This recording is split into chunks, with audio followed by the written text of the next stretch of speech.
దేవుని వాక్యాన్ని చదువుకుందాం. పరిశుద్ధ గ్రంథంలో పైన ఖాళీగానే ఉంది, కింద ఉన్నవాడు కూడా పైకి వచ్చి ప్రార్థనలో కూర్చోండి. ఖాళీగా ఉన్నది కదా, కాబట్టి కింద కూర్చోలేవు, ఏం ప్రాబ్లం. దేవుని వాక్యాన్ని మనం లోకాసు వార్త 10వ అధ్యాయం 38వ వచనం నుండి చదువు. 38వ వచనం. అంతటా వారు ప్రయాణమై పోవుచుండగా ఆయన ఒక గ్రామంలో ప్రవేశించి మార్త అను ఒక స్త్రీ ఆయనను తన ఇంట చేర్చుకుని, ఆమెకు మరియా అను ఒక సహోదరి ఉండేది. ఈమె యేసు పాదముల దగ్గర కూర్చుని ఆయన బోధ వినిచుండేది. మార్త విస్తారమైన పని పెట్టుకున్నాడు చేత తొందరపడి ఆయన వద్దకు వచ్చి, ప్రభువా, నేను ఒంటరిగా పని చేయుటకు నా సహోదరి నన్ను విడిచిపెట్టినందున నీకు చింత లేదా? నాకు సహాయం చేయమని ఆమెతో చెప్పమని. అందుకు ప్రభు, మార్తా మార్తా, నీవు అనేకమైన పనులను కూర్చి విచారము కలిగి తొందరపడుచున్నావు, కానీ అవసరమైనది ఒక్కటే. ప్రార్థన చేసుకో. దేవుని వాక్యంలో మనం చూసినప్పుడు ఇక్కడ మార్తా మరియా అనే సహోదరులు ఇద్దరు మనకు కనబడుతున్నారు. యేసుక్రీస్తు వారు చెప్పిన మాటను గురించి మీకు తెలియదని స్టోరీస్ అనుభవించలేదు, కానీ ఆయన ఒక మాట అన్నారు, నువ్వు విస్తారమైన పని పెట్టుకుని మరి విచారము కలిగి తొందరపడుచున్నావు, కానీ అవసరమైంది ఒక్కటే. మరియా ఉత్తమమైన దానిని ఏర్పరచుకుని అది ఆమె యొద్ద నుండి తీసివేయబడదు. కాబట్టి ఉత్తమమైనది, అవసరమైనది ఒక్కటే. మనము విస్తారమైన పని పెట్టుకుంటున్నాం. లోకం విస్తారమైనటువంటి ఆలోచన, ఈ ఆలోచనల వల్ల కలిగేది ఏంటంటే తొందరపాటు. ఆనాడు మార్త మరియల ఇంటికి వచ్చిన యేసయ్యే మనతో కూడా వచ్చాడు. మనతో ఉండడానికి ఆయన చూస్తున్నాడు. ఈ ఊర్లో విఆర్ఓ అంటాడు కదా, విలేజ్ రెవెన్యూ అధికారి అంట. విఆర్ఓ వచ్చి మీ ఇంట్లో ఒక 5 నిమిషాలు కూర్చోమంటే కూర్చుంటాడా? విలేజ్ అధికారి, గ్రామ అధికారి, రెవెన్యూ అధికారి. మీ ఇంట్లో అయ్యా మా ఇంట్లోకి వచ్చి 10 నిమిషాలు ఒక 5 నిమిషాలు కూర్చోండి అంటే కూర్చుంటాడా? అలా ఆయన ఆఫీస్ కూడా దొరకడు మీకు. అర్థమైందా మీకు? ఆయన ఆఫీస్ పంచాయతీ. మన గ్రామానికి ఆఫీస్ ఏంటి? పంచాయతీ. అక్కడే దొరకడు. అలాంటిది ఒక విలేజ్ అధికారికే మన మీద ఏం లేదు, అంత ప్రేమ లేదు, అభిమానం లేదు. ఏంటి ఎందుకు వెళ్ళాలి అంటే, ఒక దేవాది దేవుని, సర్వోన్నతమైన దేవుని కుమారుడు వారి ఇంటికి వస్తే ఆమె విస్తారమైన పని పెట్టుకుంది. విస్తారమైన పని పెట్టుకుని తొందరపడుతుంది. దేవాది దేవుడు, జీవము గల దేవుడు మనతో ఉంటే ఇప్పుడు కూడా చాలామంది విశ్వాసులు ఆయన అడగవలసిందేదో అది అడగరు, పొందవలసిందేదో అది పొందరు, వెళ్ళవలసిన చోటుకే దానికి వెళ్ళరు. వారి మతి నిండా ఏవేవో పెట్టుకుని వ్యర్థంగా తొందరపడుతూ ఉంటారు. విస్తారమైన ఆలోచనలు, విస్తారమైన పని. ఇలాగ అవసరమైనది ఒక్కటే. ఆ ఒక్కటిని రక్షణను కూర్చి ఎప్పుడైనా మనం దేవుని యొద్దకు వచ్చామంటే అది ఎప్పుడో పొందేశాం. అసలు బాప్తిజం పొందినప్పుడు ఒక మాట అన్నాడు, బజార్ అంటూ తిరిగేవాడికి బాప్తిజం ఎందుకు? అంతేనా? బాప్తిజం తీసుకుని చర్చిలోకి వస్తాడా? రాడు. ఆదివారం ఎక్కడ తిరుగుతాడు? ఆదివారం మనకి ఏముంటుంది చెప్పండి? బజార్ ఉంటుంది. ఈ బజార్ అంటే తిరిగేవాడికి బాప్తిజం ఎందుకు? ఆ బాప్తిజం ఎందుకు తీసుకున్నాడు అంటే రక్షణ పొందేశాడు. సంఘంలో ఇడు పెద్ద, ఇడు నాయకుడు, ఇడు లెవెలు, నాకు ఉంది వాట, అంతే. అదే రక్షణ అనుభవం. దేవుని స్తోత్రం. నేను ఎవరైనా పేరెంట్ విమర్శించట్లా, వాస్తవాలు చెప్తే కొంచెం చేదుగా ఉంటుంది. కాబట్టి ఇలాంటి పరిస్థితి నేటి క్రైస్తవ సంఘాలు కలిగి ఉన్నాయి. తొందరపడి గాలికి ఇటు అటు తిరుగుతున్నారు. ఎప్పుడైతే ఈ స్మార్ట్ టెలివిజన్, స్మార్ట్ ఫోను మన ఇంట్లోకి, మన చేతిలోకి వచ్చాయో అప్పుడే ఈ తొందరపాట్లు ఎక్కువైపోయాయి. విస్తారమైనటువంటి విచారం, చింతలు, ఆలోచనలు ఎక్కువైపోయాయి మనుషులు. అప్పుడు దేవుని ఆత్మ కలుసుకుంటే పశ్చాత్తాపడేవాడు. ఇప్పుడు వీళ్ళకి ఏ ఆత్మ కలుసుకున్నా పశ్చాత్తాపం రాదు. సెల్లలో ఏదో చూసే, టీవీలో ఏదో చూసే, అది లేదని ఎడుతారు, అదే పశ్చాత్తాపం. వాస్తవం మీ ఇంట్లో ఉన్నాయని టీవీలోనే, సెల్ ఫోన్లో చూసినాయి, దానికోసం ఏడుపు తప్ప, నేను అలా లేని, నేను అలా ఉండాలని బాధ, విచారం తప్ప ఇంకేముందా? ఇదంతా ఏడుపు దేనికోసమంటే వాళ్ళకుంది, నాకు లేదు. అది ఇప్పుడు జీవము గల దేవుని వాక్యం ఏం చెప్తుందంటే, ఈ తొందరపాటు మా అత్త అనుకుంటుంది ఇది అవసరం. ఇప్పుడు ఇంతమంది ఇంటికి వచ్చారు, భోజనం అవసరం, వదిలిలాగా ఇప్పుడు భోజనం అవసరం అని కింద ఉన్నట్టు ఉంది. దేవుని స్తోత్రం. మీకు అందరికీ భోజనం మా అత్త కూడా అలాగ విస్తారంగా పెట్టుకున్నారు పాపం. దేవుని స్తోత్రం. కానీ ఏసే అన్నాడు అవసరమైంది ఒక్కటే, ఉత్తమమైనది కావాలి. అది నీ ప్రతి విచారమును కొట్టివేస్తాడు. ఒకడు దేవునికి వాక్యంలో మనం చూసినప్పుడు లోకాసు వార్తలో 11వ అధ్యాయం 5వ వచనాన్ని చదువుతాడు. మరియు ఆయన మీలో ఎవరికైనా ఒక స్నేహితుడు ఉండగా అతడు అర్ధరాత్రి వేళ స్నేహితుని వద్దకు వెళ్ళి, స్నేహితుడా నాకు 3 రొట్టెలు బదులిమ్ము, నా స్నేహితుడు ప్రయాణము చేయుచు మార్గములో నా యొద్దకు వచ్చి ఉన్నాడు, అతనికి పెట్టుటకు నా యొద్ద ఏమీ లేదని అతనితో చెప్పిన యెడల అతడు లోపలనే ఉండి నన్ను తొందర పెట్టవద్దు, తలుపు వేసి ఉన్నది, నా చిన్న పిల్లలు నాతో కూడా పండుకొని ఉన్నారు, నేను లేచి ఇయ్యలేనని చెప్పున అతడు తన స్నేహితుడైనందున లేచి ఇయ్యకపోయినను అతడు చిగ్గుమాలి మాట మాటికి అడుగుట వలన లేచి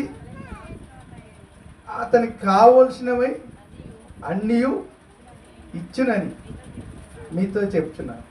నేను 10:30 ముగించేస్తాను. ఎందుకంటే వాక్యం అక్కడికి అయిపోతుంది. నాకు తెలిసినట్టు మాకు సిస్టమ్ ఒకటి ఉంది. సిస్టమ్ ఏంటంటే సేవకులం కదా, కరెక్ట్గా ఏదైనా కూటమి పెట్టినప్పుడు ఆ సంఘం నుంచి ఈ సంఘం నుంచి 4 వస్తారు. మంచి సింగర్లు వస్తారు, మంచి వాకింగ్ చదివే వాళ్ళు వస్తారు. పాస్టర్ గారికి ఏంటంటే వచ్చిన వాళ్ళకి తృప్తిపరచాలని ఏదో అమ్మ పాట పాడతారు. పాడండి బాబు, ఏమంటే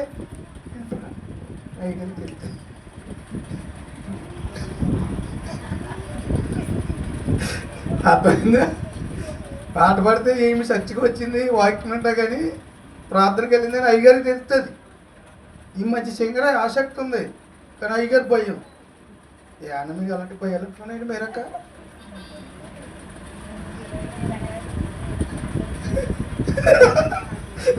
దేవుని స్తోత్రం.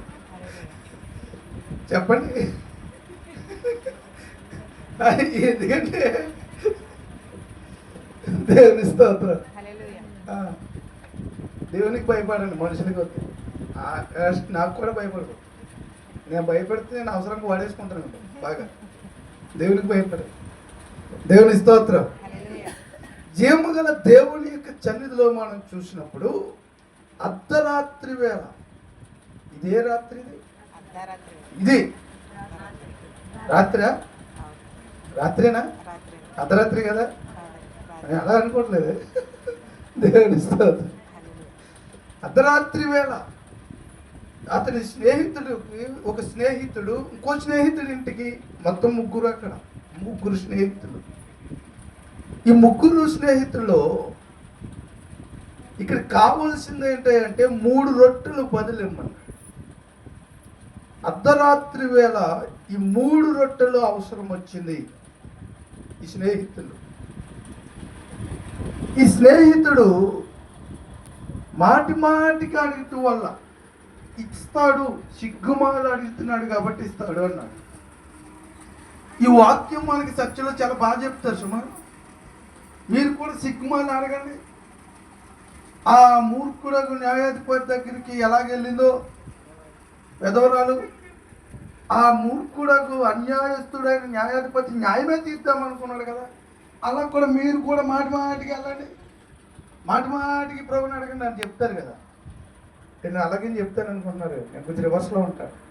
దేవుని ఇస్తారు. కాబట్టి దేవుని యొక్క వాక్యం ఇక్కడ చూసినప్పుడు ఈ 3 రొట్టెలు గూర్చి బదులిమ్మని అడిగాడు స్నేహితుడి దగ్గరికి. ఇప్పుడు ఇచ్చేవాడెవడు, ఇచ్చుకున్నవాడెవడు, వచ్చినవాడు ఎవడు కావాలి? ఇచ్చేవాడు యేసుక్రీస్తే. దేవుని స్తోత్రం. వచ్చినవాడు ఎవడు? అదే కావాలి కదా. మరి వచ్చినవాడు ఎవడు? ఎక్కడికి వచ్చాడు? స్నేహితుడింటికి వచ్చాడు. ఇప్పుడు వెళ్ళాడు ఎవడు? ముగ్గురు తెలుసుకోవాలి మీరు. మనలో ఇద్దరు ఉన్నారు, అప్పుడు యేసుక్రీస్తుని చెప్పేశాడు. దేవుని స్తోత్రం. ఆ ఆత్మే మొదటాడు ఇంటికి వస్తాడు అర్ధరాత్రి వేళ. మోస్ట్ వాంటెడ్ 3 రొట్టెలు కదా. దేవుని స్తోత్రం. ఆత్మకి ఏం కావాలమ్మా? నువ్వు ఆత్మకు సంపాదించాలి, ఉత్తమమైన దాన్ని ఏర్పాటు చేసుకోమన్నాడు యేసయ్య. దేవుని స్తోత్రం. శరీర అవసరం బట్టి చింతిస్తూ విచారిస్తూ మార్త యేసయ్య నీకు చింతలేదా అన్నది. ఇక్కడ శరీర అవసరాన్ని బట్టి నువ్వు తొందర పెడితే ఆయన ఏం కరిగి రాకపోయి కాదు, ఆత్మీయ అవసరాన్ని గురించి మాట్లాడాడు. ఈ అర్ధరాత్రి వేళ అంటే ఈ పాపపు లోకానికి అర్ధరాత్రి వేళ. ఇదిగో రాత్రి చాలా గడిచింది, పగలు సమీపంగా ఉంది. ఈ అర్ధరాత్రి లోకం ఇది. మీరు అనుకుంటున్నారు పగలు రాత్రి, కానీ వాక్యం ఏం చెప్పింది తెలుసా?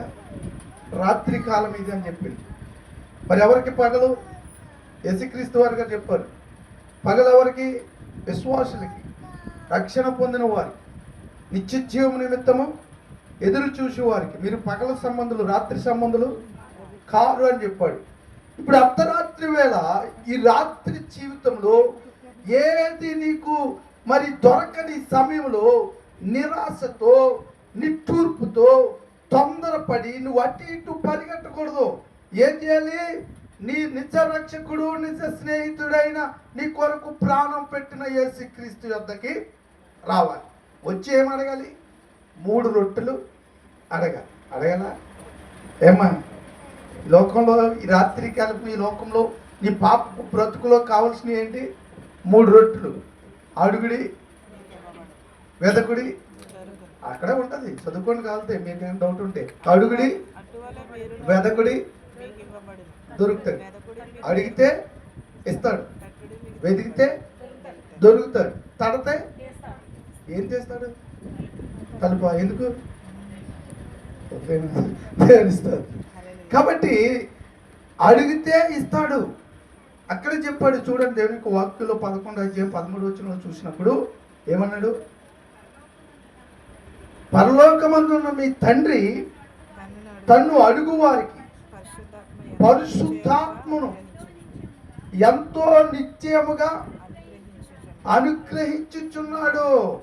ఇది మొదట మనకు కావలసింది ఏంటంటే, మొదటి రొట్టి పరిశుద్ధాత్ముడు. నువ్వు అర్ధరాత్రి వేళ ఈ లోకంలో నీకేది లేనప్పుడు, ఇంక నా బ్రతికింతే, నాకు సావే శరణ్యం, నాకు ఏది ఆసరా కాదు ఇక్కడ అని నువ్వు తొందరపడి చావనక్కర్లా. నువ్వు వచ్చి స్నేహితుడి దగ్గరికి మొదట అడుగు.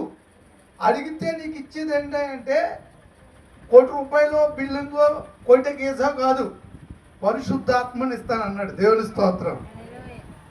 ఒకటే ఏసా కోసం వచ్చారా ప్రార్థనకి? చెల్ల రొయ్యల కోసం వచ్చారా? కాబట్టి దేవుని యొక్క వాక్యం నువ్వు అడగవలసింది మొదట స్నేహితుడు, నీ ఆత్మీయ స్నేహితుడు ఉన్న పరిస్థితి అర్ధరాత్రి వేళ చీకటిలో ఉంది. ఈ లోకమనే పాపపు చీకటిలో నువ్వు ఈ శరీర అవసరాల గురించి ఆలోచిస్తున్నావే తప్ప దేవుని వాక్యం నీ ఆత్మీయ అవసరం గురించి చెప్తుంది. అడుగు పడుచువానికి మీ పరలోకమందున్న తండ్రి ఎంతో నిశ్చయముగా తన ఆత్మను అనుగ్రహించినని చెప్పాడు. కాబట్టి ఆత్మను అడగాలి. అడగడం అంటే మొదట నువ్వు ఎవడు అడిగినా ఇస్తాడు. అడుగు ప్రతివానికి అన్నాడు. ఈ అర్ధరాత్రి వేళ ఈ లోకములో నువ్వు ఎన్ని విషయాల్లో చింతిస్తున్నావో, ఎన్ని విషయాలలో నువ్వు బాధపడుతున్నావో, అయ్యో అని రోదన చేస్తున్నావో నాకు తెలియదు, కానీ నీకు మొదటి రొట్టె ఏందయ్యా అడగటం. అడిగేది ఏం అడగాలంటే నీ విచారంలో, నీ బాధలో, నీ నిరాశలో, ఎందుకు చెందని నా బ్రతుకానికి ఇంతే నా బ్రతుకు అనుకున్న టైంలో నువ్వు అడగవలసింది ఏంటంటే, మీ చర్చిలో పాత్రి గారు చెప్పిన ₹1 డబ్బులు ఆరోగ్యమో కాదు, మొదట తన ఆత్మను అడగమన్నాడు. దేవుని స్తోత్రం. అడుగు ప్రతివాడికి నిశ్చయముగా తన ఆత్మనిస్తాడు. మరి ఆత్మ వచ్చి ఏం చేస్తాడు? యోహాను సువార్త 16:8 చదువుతారు. యోహాను సువార్త 16:8. ఆయన ఎవరు? పరిశుద్ధాత్ముడు. అడుగు ప్రతివాడికి ఇస్తానన్న పరలోకపు తండ్రి తన ఆత్మ వచ్చి పాపమును గూర్చి, నీతిని గూర్చి, తీర్పును గూర్చి లోకమును ఒప్పుకొన, అది పరిశుద్ధాత్ముడు వచ్చి నిన్ను తొందరలో అయ్యో నా బ్రతుకులు ఇంకా ఇంకా ఇంకా ఇది లేదే అది లేదే అని విచారించి తొందరపడుతూ ఉంటే అప్పుడు ఆ పరిశుద్ధాత్ముడు వచ్చి అయ్యా నువ్వు తొందరపడుకో, నువ్వు విచారించుకో, మొదట నువ్వు ఇదిగో నువ్వేం చేయాలి, నీ పాపమును గూర్చి ఒప్పుకో.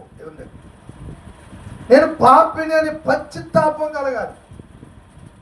ఏమిటి, కొంతమందికి డబ్బులు లేవని ఏడిపోతుంటే ఏడిపే పశ్చాత్తాపం అనుకుంటున్నారు. ఆరోగ్యం లేదని ఏడుపు వస్తుంటే ఏడిపే పశ్చాత్తాపం అనుకుంటున్నారు కొంతమందికి.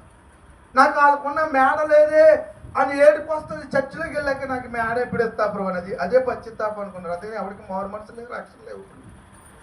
నేను బోధకులు కూడా అదే మారు మనసు అని చెప్తున్నారు. అమ్మాయి ఎంత ఏడ్చిందో చర్చిలోను, ఆమెకి ఎంత విశ్వాసమో అంటారు. మీరంటే అదేనా? ఇంత అలాగన్నా భయమేత చెప్పి నేను ఉంటాను. దేవుని స్తోత్రం. కాబట్టి జీవగల దేవుని యొక్క వాక్యంలో మనం చూసినప్పుడు ప్రియమైన దేవుని బిడ్డలారా, చాలా మందికి ఈ పాపమును గురించి పరిశుద్ధాత్ముడు వస్తే రికార్డింగ్ డ్యాన్స్ కాదు, ఏం చేస్తాడు ముందు వచ్చిందని పాపమును కూర్చి ఒప్పింపజేస్తాడు. ఈ అర్ధరాత్రిలో ఉన్న ఈ లోకాన్ని, ఆ లోకంలో ఉన్న నిన్ను నిరాశలో, నిస్పృహలో, విచారంతో తొందరపడుతున్న మాత్రలాగా అలాంటి నిన్ను మొదట పరిశుద్ధాత్ముడు వచ్చి ఏం చేస్తాడంటే, నువ్వు దేవునికి దూరం అవటం వల్లే నీ చీకటి బ్రతుకు, నీకు ఈ నిరాశ నిస్పృహ, ముందు నీవు దేవునికి దగ్గర అవ్వాలంటే నీ పాపమును ఒప్పుకోవాలి. ఆ తర్వాత ఏం ఒప్పింపజేస్తాడు? నీతిని గూర్చి, దేవుని యొక్క నీతిని గూర్చి ఒప్పింపజేస్తాడు. ఎందుకంటే ఇప్పుడు లోకంలో నీతిమంతులు కొదువులేరు. మరి ఏ నీతిమంతులేరు? వారు దేవుని నీతిని ఎరగక తమ స్వనీతిని స్థాపింపబోనుకొనుచు చాలా మంది నీతిమంతులే, అందరూ బాప్తిసం తీసుకున్న వాళ్ళే, అందరూ నెల పొద్దు వెళ్ళిపోయి ఏమండి మోకాలేసి అపరాధిని యేసయ్యా తీసుకోవట్లేదు మీరు. నీ చేతిలో రొట్టెను నేనయ్యా ఇసిగాడా మిమ్మల్ని కండాలుగా ఇచ్చేస్తాడు దేవుని స్తోత్రం. రొట్టె అంట ఈ చేతిలో రొట్టెనే బ్రహ్మ. మొదటి రొట్టె ఏం కావాలి మనకి? పరిశుద్ధాత్ముడు దేవుని నీతిని గురించి ఒప్పింపజేస్తాడు. నీ స్వనీతి సంబంధమైన భక్తి కార్యక్రమాలు కాదు, నీ దురాశతో, నీ శరీరేచ్ఛతో, నీ అవసరాల కోసం వచ్చిన భక్తి, లేకపోతే కొంత పరిశుద్ధత, కొంత విశ్వాసం కాదు. దేవుని నీతిని గూర్చి ఒప్పింపజేస్తాడు పరిశుద్ధాత్ముడు వస్తే. దేవుని స్తోత్రం చెప్పండి. రెండోది ఏంటి? నీ ఇష్టానుసారంగా నేను వెళ్తాను తిరుగుతానంటే కుదరదు. దేవుడు అక్కడ నీ కవిలో మొత్తం అంతా రాస్తున్నాడు. పాస్టర్ గారు చూడట్లేదు, ఇది చర్చి కాదు, ఈరోజు ఆదివారం కాదు, నేను ఎక్కడికైనా వెళ్ళొచ్చు, తిరగొచ్చు అనేది ఇక్కడ ఏముండదు. ప్రతి సమయం దేవునికి లెక్క చెప్పాలి. ఇప్పుడు దేవుని తీర్పు ఉంది. నువ్వు చేసే ప్రతి క్రియకు. నువ్వు బాప్తిస్తం తీసుకుని విశ్వాసం చెప్పుకుంటూ నెల వెళ్ళి ఆయన శరీరం తినే రక్తాన్ని త్రాగుతూ నువ్వు వ్యభిచారం చేస్తే, త్రాగితే, బూతులాడితే, కలహాలాడితే ఊరుకుంటాడు అనుకున్నావా? స్వార్థ ప్రియుడు ఐశ్వర్యుడు తిరుగుతుంటే ఊరుకుంటాడా? మొత్తం అన్ని గ్రంథంలో రాస్తున్నాడు. ప్రతి దానికి తీర్పు ఉంది. నువ్వు మర్చిపోవచ్చేమో కానీ ఆయనకి నీ జీవితకాలం అంతా ఒక 2 నిమిషాలు అంతే. ఎందుకంటే ఆయనకి 1000 సంవత్సరములు ఒక దినం. నీ 70 సంవత్సరాలు ఆయనకు 2 నిమిషాలు. 2 నిమిషాల్లో జరిగింది ఏంటో మనకు తెలుదా? ఇప్పుడు నేను ఆనూరు నుంచి బయలుదేరానండి 3 గంటలకి. 3 గంటల నుంచి ఇక్కడికి వచ్చేటప్పటికి ఎంత ఏమిటన్నది నాకు గుర్తుండవా? మరి 3 గంటలు నాకే గుర్తున్నప్పుడు 2 నిమిషాలు దేవుడికి గుర్తుండదా? మొత్తం చరిత్ర చెప్తాండి ఇది. దేవుని స్తోత్రం. నేను పుట్టిన కానీ చచ్చిన వరకు మొత్తం అంతా ఆల్ రికార్డ్ అవుతుంది. అక్కడ దేవుని తీర్పు ఉంటుంది. నీ మాటలు, నీ తలంపులు, నీ క్రియలన్నీ తీర్పు ఉంటుంది. పరిశుద్ధాత్ముడు వచ్చి ఇదిగో సబలబలబబమబబానుడు పాపమును గూర్చి ఒప్పింపజేస్తాడు. దేవుని నీతిని గూర్చి నిన్ను ఒప్పింపజేసి దేవుని నీతిలో నిన్ను నడిపిస్తాడు. తీర్పు ఉందనే భయంతో ప్రతి క్రియ వాక్యానుసారంగా మారుస్తాడు. ఇది పరిశుద్ధాత్ముడు. ఏమండి మొదట అడగవలసిన రొట్టె ఏంటి? 3 రొట్టెలే. 3 రొట్టెలే తింటాడా స్నేహితుడు? ఉత్తమమైనది అదే 3 రొట్టె. దేవుని స్తోత్రం. ఆ 3 రొట్టెల్లో ఒక రొట్టె ఏంటి అంటే పరిశుద్ధాత్ముడు. ఎవరిని అడగలే? పరిశుద్ధాత్ముడు. రెండవ రొట్టెని చూస్తాడు. ఏం చేయమన్నాడు? రెండవ రొట్టె కోసం వెతకమన్నాడు. మొదటి రొట్టెని ఏం చేయాలి? అడిగితే ఇస్తాడు. రెండవ రొట్టె కోసం ఏం చేయమన్నాడు? వెతకాలి. ఏ అమ్మ మాట్లాడరేంటమ్మా? మాట్లాడరా? అడుగుడి మీకు ఇస్తానన్నాడు కదా, పరిశుద్ధాత్మని ఇస్తాను. ఇప్పుడు రెండోది ఏంటి? వెతకాలి. గో పచ్చిగా పడిపోతాను రేపు. మా చేసి విశ్వాసాన్ని మొత్తం ఊరాన్ని తిప్పి చెప్తాను. దేవుని స్తోత్రం చెప్పండి.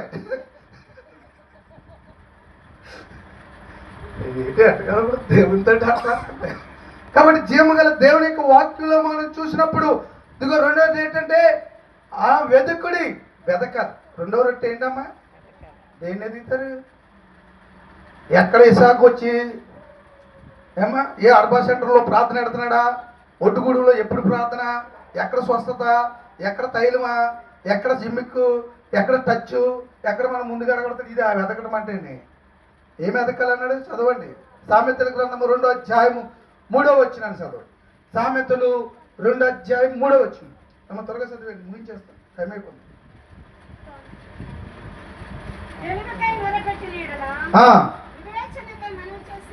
వివేచనకై మనవి చేసిన వెండిని వెతికినట్లు, దాన్ని వెతికిన ఎడల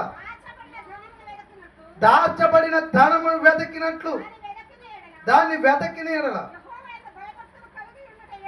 యెహోవా యందు భయభక్తులు కలిగి ఉన్నట్టు ఎట్టిదో నీవు గ్రహించదవు. దేవుని కూర్చిన విజ్ఞానము మీకు లభించును. దేవుని స్తోత్రం. నువ్వు వెతకవలసింది ఏంటి? దేవుని కూర్చిన విజ్ఞానం.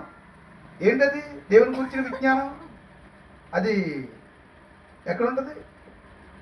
దేవుని సన్నిధిలో, బైబిల్ గ్రంథం, దేవుని వాక్యం, దేవుని కూర్చిన విజ్ఞానాన్ని వెతకాలి. వెతుకుతున్నది ఇప్పుడు ఏంటి? ఇప్పుడు జనాలు చెప్పండి, మంచి వలాలు కలిగిన పాస్టర్ గారు ఎక్కడ ఉన్నాడా? మంచి ₹1,00,00,000 ఎట్టిన చర్చ ఎక్కడుందా? 1000 మంది ఉన్న చర్చ ఎక్కడుందా? 10,000 మంది వెళ్ళే చర్చ ఎక్కడుందా? మీటింగ్కి అయ్యి బాబు ఇంతమంది వచ్చారు, నేను వస్తాను రేపే. ఇక్కడ వాక్యం గురించి ఆలోచించరు. ఓ 10,000 మంది వచ్చారంటే మా పిడి సుందరం వచ్చాడంటే వెళ్ళిపోతారు అందరూ. దేవుని స్తోత్రం నీకు వేసుకుంటారా అని అది రావట్లేదు తాత. కాబట్టి జీవం గల దేవుని యొక్క వాక్యంలో మనం చూసినప్పుడు నేను జీవం గల దేవుని యొక్క వాక్యం ఏమండి, చాలా మందికి వెతకవలసింది ఏమిటో తెలియట్లా. దేవుని వాక్యం నీ ఆత్మీయ ఆహారం అది. ఏమండి, రెండవ రొట్టె ఏంటంటే దేవుని వాక్యం. ఈ వాక్యాన్ని వెతకవలసినటువంటి విశ్వాసులు ఏం వెతుకుతున్నారయ్యా? స్వస్థతల కోసం, అద్భుతాల కోసం, మంచి జ్ఞానం కలిగిన బోధకుల కోసం అభిమానులై అభిమాన సంఘాలుగా మారి వారి చుట్టూ తిరుగుతున్నారు, తొత్తులుగా మారిపోతున్నారు. దేవుని ఆత్మ నిన్ను స్వతంత్రుడిగా చేస్తుంది. ఏం చేస్తుంది? నేను స్వతంత్రులుగా చేస్తుంది. మీరు బందీలు అయిపోతున్నారు. మీరు నిజంగా దేవుని ఆత్మ ఉంటే బందీలు ఎవరు? ఏ కట్టుబాటులోనూ మీరు కట్టుబడిపోరు. దేవుని వాక్యము, దేవుని ఆత్మ మిమ్మల్ని స్వతంత్రులుగా చేస్తుంది. దేవుడు వాడుకుంటాడు. అప్పుడే మీరు ఏ మనుషుల బందీలో ఉన్న దేవునికి మీరు పనికిరారు. స్వతంత్రుడే కావాలి దేవునికి. దేవుని స్తోత్రం. కాబట్టి దేవుని కూర్చిన విజ్ఞానం ఎలా ఎదగాలంటమ్మా? వెండిని దాచబడిన, ఇప్పుడు వెండి పడిపోయింది. అప్పుడు వెండి అంటే ఇప్పుడు వాల్యూ ఉంది. ఇప్పుడు వెండి వాల్యూ లేదు అంటే బంగారం. ఇప్పుడు బంగారం దొరకట్లేదండి మీ ఇంట్లో. బంగారం దొరకట్లేదు, అది ఎక్కడో కనిపించట్లా. ఇప్పుడు బీరువాలో పెట్టారు, గుర్తొచ్చింది. బీరువాలో పెట్టి గుర్తొచ్చినప్పుడు పట్టు చీరల ముందు అడ్డొచ్చాయి. పట్టు చీరల ముందు అడ్డొచ్చాయి. ఇప్పుడు బంగారం కావాలా? పట్టు చీరలు తీసి బయటేడతారా? అయ్యి బాబు పట్టు చీరలు తీయగా నలిగిపోతాయని వదిలేస్తారా? ఆ బంగారం దొరికేంత వరకు పట్టు చీరలు బయటకు వస్తాయి, పట్టా కాగితాలు బయటకు వస్తాయి, దస్తావేజులు బయటకు వస్తాయి. దొరకవలసిందేంటి? ఇప్పుడు నీవు వాక్యాన్ని వెతికినప్పుడు ఎవడు అట్టు రాకూడదు. దేవుడి స్తోత్రం. వాక్యమే కనబడాలి నీకు. ఎక్కడ వాక్యం ఉంటే ఆ వాక్యానికి ఏ అవ్వడైనా సరే, అధికారి, నాయకుడు, నాడు ఈడు పక్కన పెట్టి ఉందో దేవుని వాక్యాన్ని కనుగొనాలి. దేవుని స్తోత్రం. వెతకడం అంటే అదండి. ఎవరి కోసం వెళ్తున్నావు వాక్యానికి? ఎవరికి భయపడి దొరకదని. అయ్యి బాబాయ్ పట్టు చీర అన్నావు అనుకో, అయ్యి బాబాయ్ మా తాత ఉన్నాడని దొరకదు. అక్కడ ఆడి ఏం దొరుకుతుందంటే చలిదనం పోవే దొరుకుతుంది. చల్లిపోవే దొరుకుతుంది, నీ భోజనం దొరకదు. అలాగే దాచబడిన ధనం, ధనం కోసం ఏం చేస్తావు? ఏమా ఎప్పుడు కూడా తొడవని ఇల్లు మంచం కింద కూడా తూరి కిందకి వెళ్ళిపోయినా ఇలా తుడుచుకొస్తావు. దొరతావు దొరవా? రోజు దొరుకుతాడు. ఇంత మట్టి ఉంటుంది మంచం కింద. మరి ఎప్పుడు దొరుకుతారు? ఏదైనా కనబడినప్పుడు. అప్పుడు డబ్బులు ఏమైనా దొరకకపోతే అయ్యి బాబు మూల అన్నీ లాగి చీరలన్నీ ఇప్పేసి ఇంకెక్కడున్నాయని నెత్తిస్తారు కదా. అలా దేవుని వాక్యాన్ని వెతకాలి. ఏది అడ్డు రాకూడదు దేవుని వాక్యం వినట విషయంలో. వాడి వ్యక్తి రూపంలో ఉన్నా, వస్తు రూపంలో ఉన్నా, ఏ రూపంలో ఉన్నా సరే దాన్ని నువ్వు పక్కన పెడితేనే దేవుని వాక్యాన్ని నువ్వు కనుగొనగలుగుతావు. దేవుని స్తోత్రం చెప్పండి. అది మనుషులను బట్టి ఇది దొరకదు నీకు. నువ్వు వెతకవలసిన రీతి సిగ్గుమాలి పదే పదే మాటికి అడుగుతున్నందువలన ఈ 3 రొట్లు అతను సంపాదించుకున్నాడు. ఏమండి, నీకు ఎంత విధేయత కావాలి? దేవుని కూర్చున్న విజ్ఞానం అంటే కాసేపు వెళ్ళి ఏసీలో కూర్చుంటూ వచ్చేద్దాం అనుకుంటున్నావు. నువ్వు దాచబడిన ధనమును వెతికినట్టు వెతకాలంట. నీకు ఏదంటే అడ్డుబండ్లు ఉన్నాయో అడ్డుబండ్లని తొలగించుకోవాలి. నువ్వు ఆ వాక్యాన్ని గ్రహించాలంటే ఏదైతే నీ హృదయంలో ఇంకా లోకాసులు ఉన్నాయో అవన్నీ తీయాలి. అది ఎంత విలువైనదని సరే ఈ లోకంలోకి నువ్వు దేనిని ప్రేమిస్తున్నావో, దేనికి భయపడుతున్నావో దాన్ని తీసి పక్కన పెట్టాలి. దేవుని వాక్యానికి మార్గము సరళం చేసినప్పుడే ఆ వాక్యాన్ని వెతికినట్లు అప్పుడు నీకు దేవుని కూర్చిన విజ్ఞానము దొరుకుతుంది. దేవుని కూర్చిన విజ్ఞానం దొరుకుతుంది. ప్రకటన గ్రంథం 3:7 మనం చూసినప్పుడు, ప్రకటన గ్రంథం 3:7 త్వరగా తీసుకున్నప్పుడు చెప్తాను. ఫిలిప్పీలో ఉన్న సంఘపు దూతకి ఇలాగు వ్రాయము.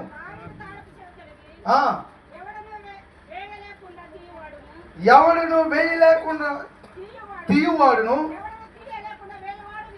ఎవడును వేయి లేకుండా తీయువాడునైనా సత్య స్వరూప్యకు పరిశుద్ధుడు చెప్పు సంగతి లేవనగా నీ క్రియలను నేను ఎరుగుదును. నీ విశ్వాసము అది నీకున్న శక్తి కొంచెమై ఉండినను నీవు నా వాక్యమును గైకొని నా నామమును ఎరుగనలేదు. దేవుని స్తోత్రం చెప్పండి. శక్తి కొంచెమే, కానీ ఆ వాక్యాన్ని ఏం చేసిందంట? గైకొన్నాడు. మీకు ఇప్పుడు వచ్చే వాక్యాలు అర్థమవుతున్నాయి? వాక్యం అర్థమవుతుంది. టీవీ సీరియల్ అర్థమైనంత ఈజీ కాదు. టీవీ సీరియల్కి భర్త భోజనం గడ్డు వచ్చాడు అనుకోండి, అబ్బాయి అటుకి తిను అంటావు. పొలగిచ్చావో గడ్డు, అమ్మాయి ఇంటికి వచ్చాను వండవా తర్వాత ఎడతాను కూర్చో అంటావు. ఓ గడ్డు తొలగిచ్చావా? ఎవడన్నా సీటోడు వచ్చాడు అనుకో, ఏడని చెప్పమ్మా అంటావు. అది తొలగిచ్చావా? కొత్త సీరియల్ అయ్యేదాకా నువ్వు లేకో కదా. కరెంటు తీస్తాడు ఎన్ని మాట్లాడతావో. కరెంటు బిల్లు కట్టించుకుంటున్నాడు కానీ టైర్కి చెప్తున్నాడు. ఆయన సీరియల్ చూడడానికి అంత శ్రద్ధ, అంత వెతుకులాట ఉంది కాబట్టి సీరియల్లో ఉన్న స్టోరీ అంతా కనుగొనగలుగుతున్నాం. నీకు ఇక్కడ అంత శ్రద్ధ ఏది? కుర్చీ లేదని కాసేపు ఆలోచిస్తున్నాం, చోటు లేదని కాసేపు ఆలోచిస్తున్నాం. ఏమండి, ఇలాంటివన్నీ పెట్టుకుని వస్తే వాక్యాన్ని ఎక్కడ కనుక్కుంటారు మీరు?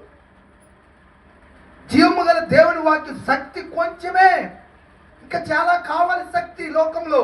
కానీ శక్తి వైపు చూడలా పిల్ల తెలిపే సంఘం. మరేం చూసింది? ఫిలిప్పీలో ఉన్న సంఘం ఆ వాక్యాన్ని గైకొన్నదంట. ఎదికి నేను ఎరుగా నమ్మలేదు. ఇప్పుడు మీరు ఎరుగుదరా? వాక్యం ఎరుగుదరా? మీరు వాక్యం ఎరుగుదరా? ఏమోనండి, ఊళ్ళో అందరూ వెళ్తున్నారని నేను వెళ్తున్నానండి అంటారు. ఇప్పుడు బలంగా ఆర్ఎస్ఎస్లో వచ్చి మీ మీద ఏమైనా పడతాయి. నాకు ఆ వాక్యం ఏం తెలియదండి బాబు, వెళ్ళి కూర్చున్నాక చెప్పి నిద్రపోతున్నాడు. జారిపోతే బొమ్మిడలి బొమ్మిడలు ఉత్తే జారిపోతాయి కదా మన సైడ్. మంచి బాగా జారిపోతారా? నాకేం తెలియదండి అది తీసుకోండి. ఇక్కడ శక్తి కొంచెమే, కానీ దేవుని వాక్యాన్ని కలిగి ఉన్నారు. ఎరుగనలేదు కాబట్టి ఇప్పుడు ఏం చేస్తారన్నాడు? నీ ఎదుట తలుపు తీసి ఇచ్చినాను. దేవుని స్తోత్రం చెప్పండి. వాక్యము గైకొని వాడికే తలుపు తీయబడుతుంది. ఆ తలుపు ఎవడు వేయలేడు, దానిని ఎవడును వేయనాడు. ఒకవేళ దేవుడు తలుపు వేసేస్తే ఎవడును, ఇది ఎవరికి ఎక్కడ తలుపు? పరలోకం అనే అక్కడ ఏమున్నది? కొలసీలకు రాసిన పత్రిక 3 అధ్యాయం. కొలసీలకు రాసిన పత్రిక 3 అధ్యాయం 1 వచ్చినండి చదువు. మీరు చదివండి. మరి మీరు క్రీస్తుతో కూడా లేపబడిన వారైతే పైనున్న వాటినే వెతకండి. అక్కడ క్రీస్తు దేవుడి కుడి పార్శ్వమున కూర్చుని ఉన్నాడు. పైనున్న వాటి మీదనే కానీ భూ సంబంధమైన వాటి మీద మనసు పెట్టకొనుకుడి. ఎలాగనగా మీరు మృతి పొందితిరి, మీ జీవము ఎక్కడుంది? ఆయన ఎక్కడున్నాడు? తండ్రి కుడి పార్శ్వమున ఉన్నాడు పరలోకంలో. ఇప్పుడు నీ జీవము క్రీస్తుతో కూడా ఉన్నది, దేవుని యొద్ద దాచబడి ఉన్నది. ఇప్పుడు ఆ తలుపు తీయకపోతే నీకేం లేదని లెక్క. తలుపు తీయాలంటే నువ్వేం కనుగొనాలి? వాక్యాన్ని కనుగొనాలంటే ఏం చేయాలి? వెండిని వెతికినట్లు, దాచబడిన ధనమును వెతికినట్లు దాన్ని. నువ్వు వెళ్ళి 10 రూపాయలు కోడిగుడ్డు ఇచ్చి ఉన్నంత వాక్యం ఏం దొరకదు ఇక్కడ. దేవుని స్తోత్రం. అంత ఈజీగా ఏం దొరకదు. ఆల్మోస్ట్ నీ హృదయంలో నీకున్న ఆశలు, శరీరేచ్ఛలు, నీకున్న లోక సంబంధమైన ప్రతి శక్తిని పక్కన పెట్టి పరిపూర్ణంగా వాక్యాన్ని, నాకు కావాలి ప్రభు, నీ వాక్యం నాకు అవసరమయ్యా, అదే నా ఆత్మీయ ఆహారం అంటే అప్పుడు పరిశుద్ధాత్ముడు ఆత్మీయ ఆహారం నీ వాక్యము నిన్ను గ్రహించుటకు నీ హృదయాన్ని తెరుస్తాడు. అయ్యా వారికి ఎందుకండి నీ మాటలు అర్థం అవ్వలేదంటే యేసుక్రీస్తు వారు అన్నారు, పరలోకమందు ఉన్న తండ్రి వారికి అది అనుగ్రహించలేదు. ఎందుకు అనుగ్రహించలేదంటే వారు అద్భుతం కోసం, నేను వదలగొట్టే దెయ్యాల కోసం, నేను చేసే మేలుల కోసం, నేను ఇచ్చే స్వస్థత కోసం వచ్చారు. మీరు అలా రాలా, ఎలా వచ్చాను అన్నాడు. మరి మా చెప్పండి, పేతురు గారు ఎందుకు వచ్చాను అన్నాడు? నీవే నిత్య జీవపు మాటల కలవాడు, అందుకే వచ్చాం. మరి వాళ్ళు ఎందుకు వచ్చారు? ఎవరో దెయ్యాలు కొడతారంట అని వచ్చారు. ఎవరిస్తాం? ఎవరో స్వస్థతలు చేస్తున్నారంట, ఇది రొట్లు పంచుతున్నాడంట, ఆయన వచ్చారంట వాళ్ళందరూ. అందుకనే వారికి అనుగ్రహించబడాలా. మీరు నా నిత్య జీవపు మాటల కోసం వచ్చారు కాబట్టి పరలోకపు తండ్రి మీకు వాటిని అనుగ్రహించాడు. నువ్వు ఇంతకు ఎప్పుడు గ్రహిస్తావు? నువ్వు అనుగ్రహించుటకు దేవుని యొద్దకి ఏది ఆ మాట కోసం వచ్చావా? ఏమండి, మనంతా ఈ రెడీమేడ్ భక్తి అయిపోవడం వల్లే వాక్యం కూడా మార్చి కలిపి చెరిపేసి దేవుని నిత్య జీవాన్ని గురించి చెప్పవలసిన వాక్యం మొదట ఓ మాట చెప్పి దాని గురించి తర్వాత నీ బతుకులు ఇలా మేలు జరిగిపోతాయి, నీ కుటుంబంలో ఇలా వచ్చేస్తాయి, నీ పాలు రాచి టైల్స్ అయిపోతాయి, అన్నీ అదే శాతం ఇదే శాతం ఇది వాక్యం ఇప్పుడు అంతా మార్చేశారు. కాబట్టి ప్రియమైన దేవుని బిడ్డలారా, ఇదిగో జీవము గల దేవుడు తలుపు తీస్తాడు. తలుపు అలా పెట్టండి. ఇప్పుడు మనం ఏం చేయాలి? మూడోది ఏంటంట? తట్టాలి. తలుపు తీయాలంటే ఏం చేయాలి? మూడోది అంతేనా? మరి దేని తడుతున్నారు మీరు? దేని తడుతున్నారు చెప్పండి. ఇందాక నేను అడిగితే ఏదనుకున్నారు కదా, తట్టితింటే ఏదో తట్టాలి అన్నారు కదా. అడుగుడి ఇస్తాడంటే పరిశుద్ధాత్మను అడగాలి. వెతకవలసిందేంటి? దేవుని వాక్యాన్ని. తట్టవలసిందేంటి? పరలోకమనే తలుపుని. ఏముంది అక్కడ? చదివించాను కదా ఇందాక. ఏముంది అక్కడ? నీ జీవం ఉంది. దేవుని స్తోత్రం చెప్పండి. నీ జీవం బంగారంలో లేదు, క్రీస్తులో ఉంది. నీ జీవము నీ ఆస్తులో లేదు. ఎక్కడుంది? క్రీస్తులో ఉంది. ఇప్పుడు నువ్వు పరలోకం అనే తలుపు యొద్దకు వెళ్ళాలంటే వాక్యాన్ని గైకొనాలి. దాన్ని ఎరగనకూడదు. సమస్తం తెలుసుంటేనే వాక్యమే నీకు వెలుగై త్రోవ చూపిస్తుంది.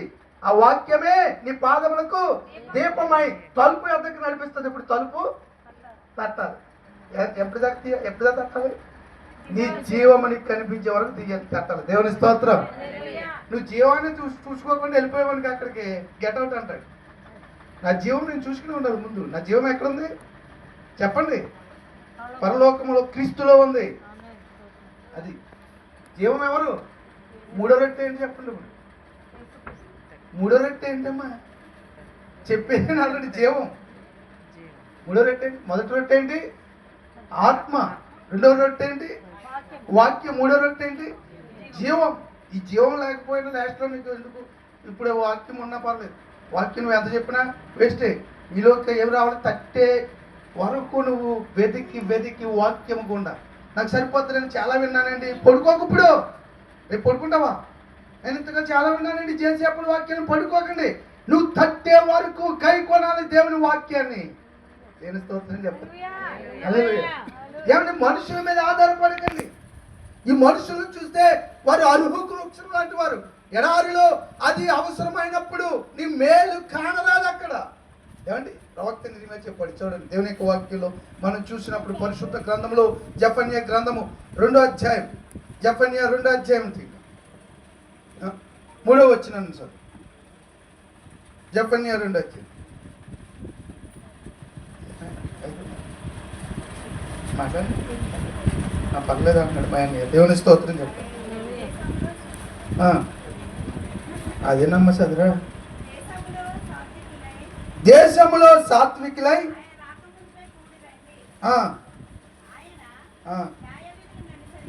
న్యాయ విధులను అనుసరించి.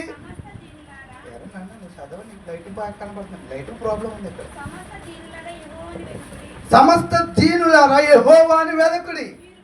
మీరు వెదకి వినయము గలవారై నీతిని అనుసరించిన ఎడల ఒకవేళ ఆయన ఉగ్రత దినమున మీరు దాచబడాలంటే ఏం చేయాలి? ఇప్పుడు తలుపు తట్టి ఆ తలుపు తీయాలి కదా. ఆయన కట్టే వరకు కొట్టాలి కదా అన్నాడు కదా. ఇప్పుడు ఏం చేయాలంటే దీన మనసు.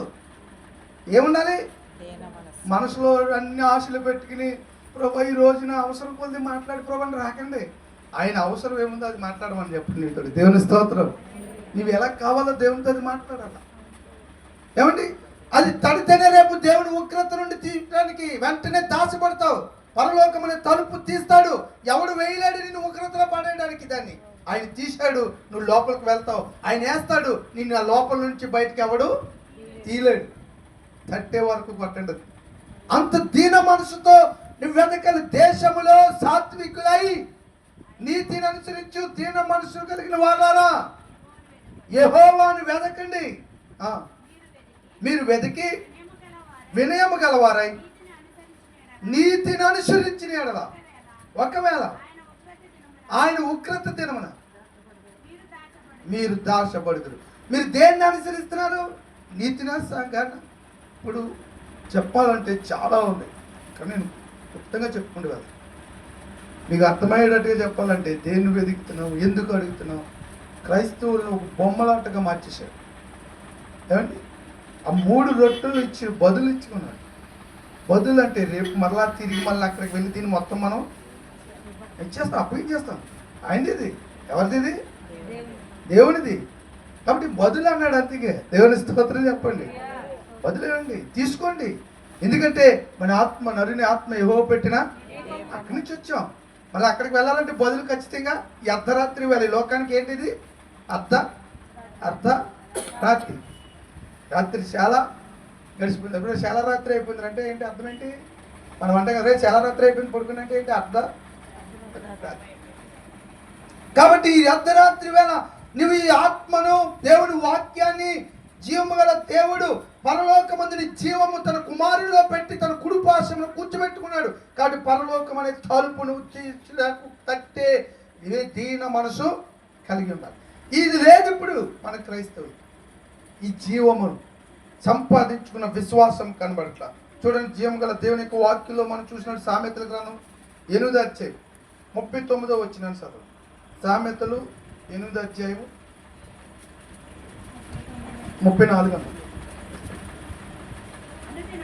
అనుదినము నా గడప యొద్ద కనిపెట్టుకుని, నా ద్వార బంధముల యొద్ద కాచుకుని, నా ఉపదేశము వినివారు.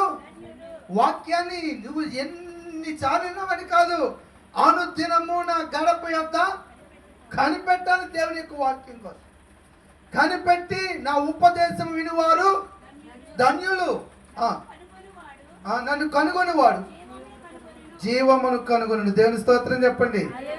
నువ్వు వెతకవలసిందేంటో ఇంకా వాక్యాన్ని గురించి అనుదినము ఆయన గడప యొద్ద కూర్చుని వెతికి దాన్ని సంపాదించుకోలేదు అంటే అలా సంపాదించుకొని నువ్వు తడితే మీరు జీవమును కనుగొంటారు. ఏమండి, మొదట బయలుదేరినప్పుడు ఏంటి శరీరఫలం ఎక్కడ అని నేను అడుగుతాను. అయ్యా, శరీరఫలం కావాల్సిన దారి ఇదని ఇచ్చాడు, అదే పరిశుద్ధాత్మ. దేవుని స్తోత్రం. ఆ దారంతా నేను వచ్చాను. ఇక్కడికి వచ్చాక వెతికాను, ఎక్కడ మా సాల్మైన ఏడు ఇల్లు ఎక్కడ అని అడిగాను. అది వెతకడం. అది దొరికే వరకు వెతికితేనే శరీరఫలం వచ్చాక వెనక్కి వెళ్ళిపోతాను. వెతికితాను, దొరికింది. ఇప్పుడు ఎక్కడ? మా సాల్మైన ఇల్లు దొరికింది. అది దొరికే వరకు వెతుకుతాను. ఊర్లో ఎన్ని ఇల్లు ఉన్నాయో, ఇదే మా సాల్మైన ఇల్లు, ఇదా మొత్తం అంతా వెతుకుతా. అలా వెతికిన తర్వాత నేను వచ్చి రావాల్సిన ఇల్లు ఇదే, వచ్చాను కాబట్టి ఇల్లు చూసి వెళ్ళిపోతానా? ఇప్పుడు ఏం చేయాలి? ఇంటిలోనికి వెళ్ళాలి. వెళ్ళాలంటే ఏం చేయాలి? ఇంటి తట్ట. దేవుని స్తోత్రం. అది అర్థమైనా? పరిశుద్ధాత్ముడు నీకు మార్గం చూపిస్తున్నాడు. ఇదిగో పాపమును ఒప్పింపజేసి, దేవుని నీతిని తెలియజేసి, దేవుని ఉగ్రత నీకు ఉందని, నీ బలహీనతలో నీకు సహాయం చేసి నిన్ను నడిపించి, ఇదిగో కుమారుని యొద్దకి వాక్యంలో నిన్ను నడిపిస్తున్నాడు. ఆ వాక్యము నిన్ను తండ్రిని, జీవము గల దేవుని కనుపరిస్తే నువ్వు కనుగొంటావు. అది అనుదినమైన గడప యొద్ద కాచుకుని నా ఉపదేశం నిన్ను వారు ధన్యులు. వారు నన్ను కనుగొంటాడు. నన్ను కనుగొనివాడు జీవమును కనుగొంటాడు. ఇప్పుడు ఆ జీవమును నీకు చూసే అనుభవం ఉందా?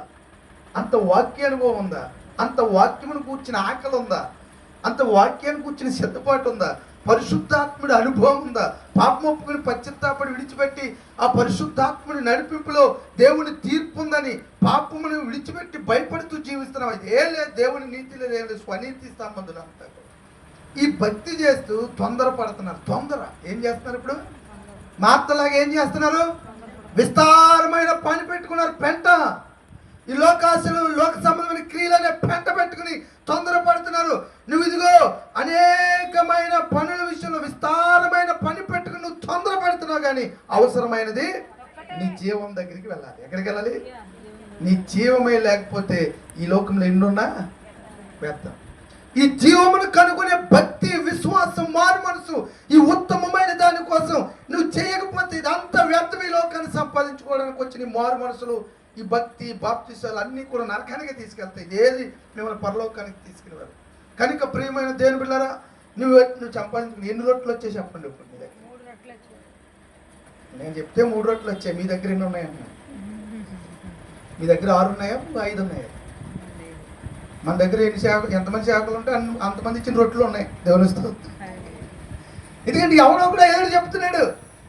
ఏడు గొర్రెలేగాడు వెనకాల గొర్రె పిల్లలు ఏం పిల్లలు అంటే ఎవడు రొట్టాడు పట్టుకుని వెళ్ళకండి. మనకి జీవము గల దేవుడు ఇచ్చిన 3 అడుగుడి, వెదుకుడి, తట్టుడి. నీ జీవమైన క్రీస్తులో నేను కలిసిపోతేనే రేపు శాశ్వతమైన వెండి బంగారాలు. అక్కడ చింత లేదు, విచారం లేదు, అక్కడ ఏ వ్యాధి లేదు, అక్కడ సమస్తము సమృద్ధిగా ఉన్నది. నువ్వు అక్కడ ఏ తొందర పెట్టేది ఏది నీకు అక్కడ ఏది లేదు. కాబట్టి ఈ లోకములో నేను ఈ లోకం అర్ధరాత్రి వేళ తొందర పెడుతుంది. కానీ నువ్వు వెతకవలసింది అడగవలసింది అది, నువ్వు తట్టవలసింది అది. నువ్వు వదిలేసి నువ్వు లోకంలో దేనికోసం భక్తి చేస్తాను, దేనికోసం తిరుగుతున్నారు. ప్రియమైన దేని బిడ్డలారా, ఈ లోకంలో ఈ అర్ధరాత్రి వేళ నీ స్నేహితుడు నీ ఆత్మ ఏమంటే ఈ శరీరానికి స్నేహితుడు మొదట మన ఆత్మ. అది వదిలేసి వెళ్ళిపోతే శరీరం ఏమైపోద్ది? ఉళ్ళిపోతే ఏమైపోద్ది? నీ స్నేహితుడు వచ్చాడు నీ దగ్గరికి. ఎవరో స్నేహితుడు వచ్చాడు. స్నేహితుడి ఆత్మకి ఏం కావాలి? 3 రొట్టెలు కావాలి. ఈ ఆత్మకు కావలసిన రొట్టెలు ఇవ్వడానికి ఇంకొక స్నేహితుడు వచ్చాడు. పరమ తండ్రి పంపించిన యేసయ్య. ఆయన దగ్గరికి రావాలి. దేవుని స్తోత్రం. అడగండి, ఆయన మీకు ఏమిస్తానన్నాడు? పరిశుద్ధాత్మని ఇస్తాను. అడిగితే దేవుని వాక్యమును కూర్చుని నువ్వు చదువుకోకపోయినా నువ్వు వెండిని వెతికినట్లు, దాచబడిన ధనమును వెతికినట్లు దాన్ని వెతికితే నీకు దేవుని వాక్యమును కూర్చుని గ్రహింపిస్తాడు. ఆ వాక్యం అనే వెలుగులో, ఆ త్రోవలో నువ్వు పరలోకం అనే గవిని దగ్గరికి వెళ్తావు. ఆ గవిని నువ్వు తలుపు తడితే నీ జీవమైన క్రీస్తు ఇళ్ళకి వస్తాడు. దేవుని స్తోత్రం. ఆయనతో నీతో ఆయన సదాకాలం అక్కడ జీవిస్తాడు. ఆకలి దప్పులుండవచ్చట, లేచి నిలబడడం, ఈ బాధలు లేవచ్చట. ఆకలి